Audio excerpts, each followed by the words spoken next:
పెళ్లి ఘనంగా జరిగింది. ఊరేగింపు అంతకంటే గ్రాండ్ గా నిర్వహించారు. ఊరంతా వచ్చారు. బంధువులు, చుట్టాలు, ఇలా ధూమ్ గా పెళ్లి జరిగింది. ఉత్తరప్రదేశ్లోని బారాబంకి జిల్లా కోఠీ ఠానా గ్రామంలో పెళ్లికి ముందు రోజు రాత్రి బారాత్ గ్రాండ్ గా జరిగింది. ఊరంతా తరలి వచ్చారు. బంధువులు, చుట్టాలు, ఇలా ధూమ్ గా బారాత్ జరిగింది.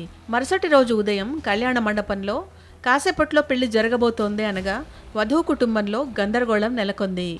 అంతా హ్యాపీ అనుకుంటున్న టైంలో పెళ్లి మండపంలో హడావిడి. ఏంటా అని చూస్తే పెళ్లి కొడుకు మగాడు కాదు, ట్రాన్స్జెండర్, అబ్బాయిగా మారిన అమ్మాయి అన్న విషయం తెలిసింది. పెళ్లి కూతురికి మైండ్ బ్లాక్ అయింది. సాంప్రదాయం ప్రకారం కానుకలు సమర్పిస్తున్న సమయంలో పెళ్లి కొడుకు మగాడు కాదు, అబ్బాయిగా మారిన అమ్మాయి అని తేలడంతో అంతా షాక్ అయ్యారు. ఏం చేయాలో తెలియని స్థితిలోకి వెళ్ళిపోయారు. ఇరు వర్గాల మధ్య ఘర్షణ నెలకొనడంతో సీన్లోకి పోలీసులు ఎంట్రీ ఇవ్వాల్సి వచ్చింది.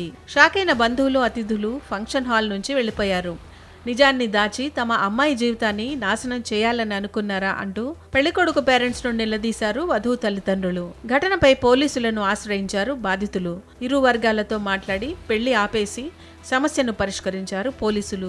ఘటనపై ఎలాంటి కేసు నమోదు చేయలేదని పోలీసులు తెలిపారు. ఇరు వర్గాలకు సర్ది చెప్పి పెళ్లి క్యాన్సిల్ చేసినట్లు తెలిపారు. ఈ ఘటన అటు స్థానికంగా, ఇటు సోషల్ మీడియాలో హాట్ టాపిక్ గా మారింది.